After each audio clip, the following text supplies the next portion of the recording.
afternoon in another episode of Engineering Watch Interactions. We have with us Mr. Datla Reddy. He's known as Venki. He's the founder and coach at Creya Learning. Mr. Venki is also an engineer by profession, and he's also an alumnus of MDI, Management Development Institute, Gurgaon. How important is STEM, science, technology, engineering, mathematics, STEM education, and how can to our children, how can this be made possible in the current Indian education scenario? Yeah, I think there's no doubt that STEM as a discipline, although very recent phenomena, has been gaining a lot of attention, which is a very good thing for us. That somebody like Engineering Watch is trying to garner attention and drive awareness. One of the important things about discussing STEM is about the misconception that as long as you have a good science lab and a math lab, then you think you are doing STEM education, then there could be nothing more farther from truth. Because science lab and math lab is something we already had even when I was studying in my schools 30 years back, right? STEM is all about an integrative discipline of trying to help children understand that in real life, big innovations don't happen by having science and math thought process separately. It is about how do you apply them using design thinking. That's all about STEM. So, e-learning leads a student in an endless world of study material.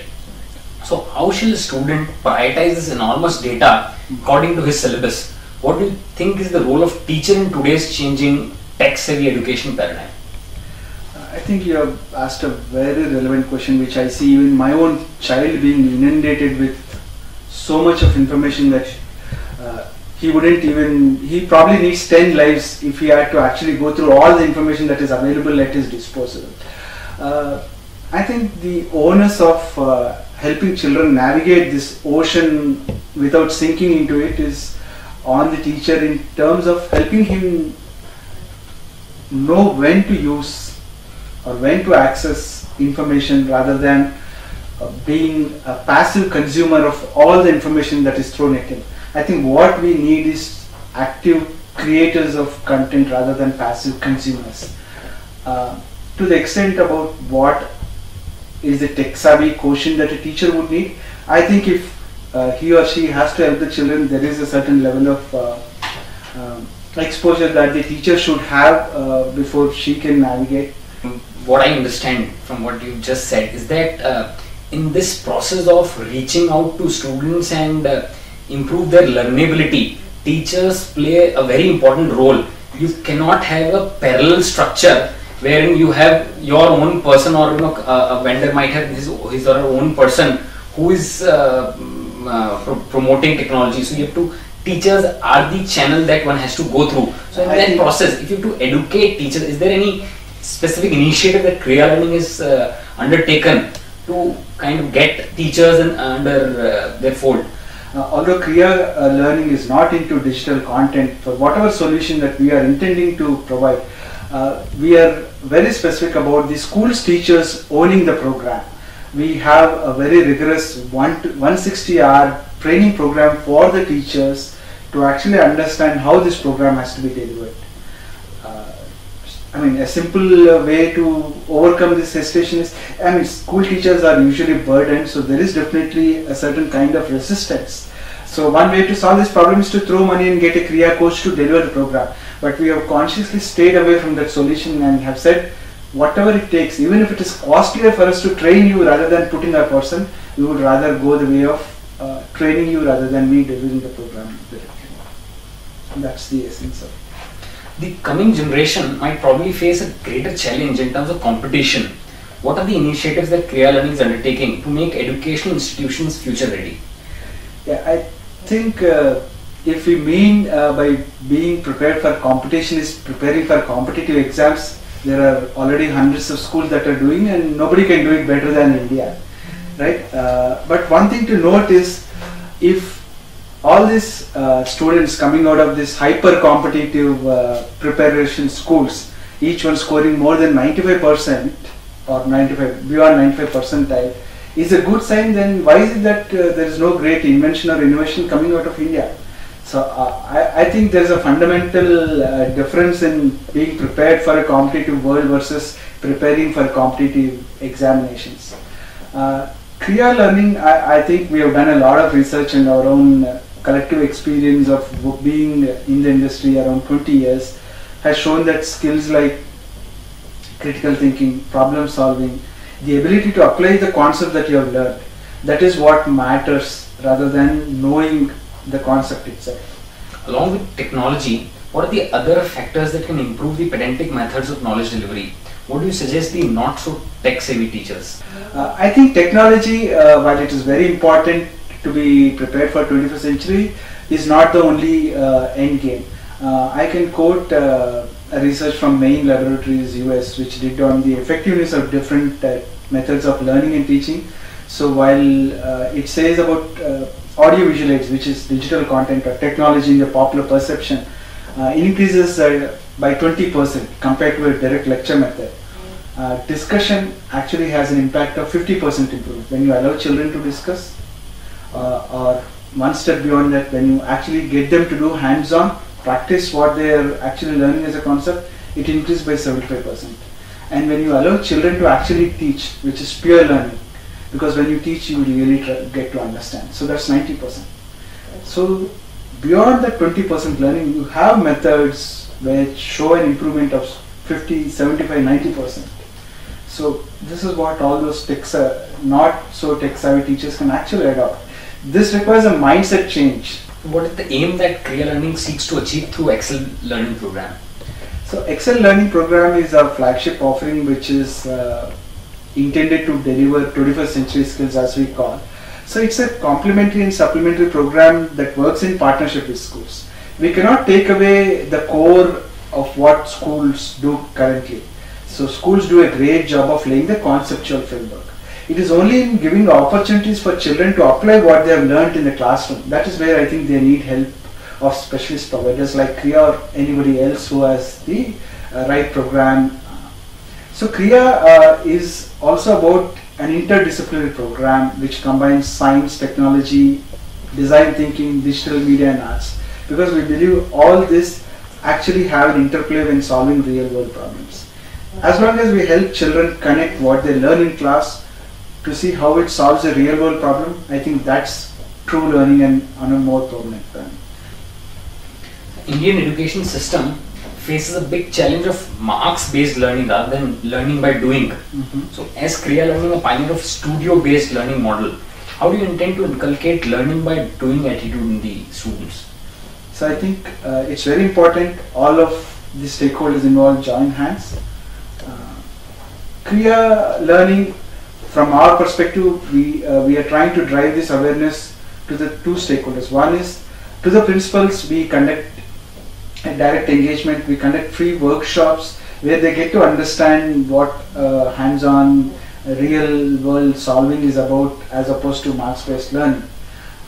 We also conduct workshops at a larger forum like Inspire, which is run by Teach for India, which is a large NGO that you must be aware. On the other hand, we also engage parents and children by way of Creya Ignited Minds Challenge, where they get to understand that their theoretical 95% might count for nothing if they are not able to actually apply what they have learned. You spoke about Ignited Minds Challenge. You want to know more about it? So Creya Ignited Minds Challenge is a hands-on challenge where children have to apply what they have learned in class across disciplines, not just a discipline. So they have to bring forth their math, science, arts, history, communication skills. All of these come together and are displayed in solving a real world problem. Last year was the first time when we actually started. The first edition was in Hyderabad. Although we had more schools willing to participate, we just took about 20 schools because that was what our center could accommodate at that point of time. So in this 2-day event, one day children are actually trained in the process of design thinking, on the use of different manipulatives, on building what they have in their mind. So one day of rigorous training by external experts, design thinking. The second is where they are given a problem statement in the morning, and at an 8-hour stretch they have to build the prototypes. So last year the theme was about building equipment that could save lives in case of natural disasters. So there were, I mean, the schools were amazed to figure out that given the kind of freedom and a little bit of training, the right kind of training, children could achieve something amazing. So that was last year's Ignited Minds Challenge. So this year we plan to extend it to about 5 more cities and eventually have a national cohort. That's a Creya Ignited Minds Challenge. I've got 2 more questions to ask. Sure. You're aware about this recent school summit event that Engineering Watch had conducted, and we were discussing about it, and you had mentioned that the definition of STEM, which it ought to be, isn't understood in the same fashion it should be. So, and I also see a passion about this whole concept, and somewhere having this discussed with you. So, could you define STEM education and its importance for a school principal or a decision maker? Could you define it for their interest? If we want to see India not just as a back office outsourcing destination, but be in the forefront of innovation, I think inculcating a true STEM education is important in our schools. Now, what is STEM? It is easy to define what it is not. Having a discrete science lab or math lab, which is part of a regular curriculum, is not STEM. Or for that matter, even having a math lab or a math activity or a science activity in itself or a robotics in itself primarily is not about STEM. I think it is about providing an integrative opportunity for children to see the interplay between science, math, technology and a design thinking thought process. So one last question, with your thought focusing on the need of critical thinking and the entire importance of interdisciplinary sort of experience in these school students, how do you see in this light of thought process, how do you see the recent Delhi University 4-year fellowship, turning from a 3-year-old programs to a 4-year interdisciplinary program? If you are following that, how do you see it in that light? Is it kind of going in a forward direction, in a positive direction, where it will be the students here from these universities will be able to compete with the Western universities? Is it a step in the forward direction? Although I don't claim to know much about this development, from whatever I have understood as you explained now, it's a very, very positive step when you change it from a narrow insular unipolar course structure to an interdisciplinary structure.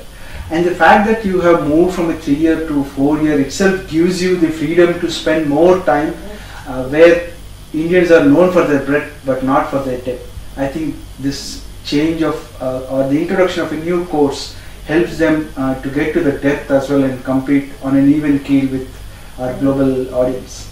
I think another important point which didn't come out in our discussion is we tend to most of our parents and to an extent educators feel happy about we or their students achieving 95% in their state exam or some competitive exam within their state.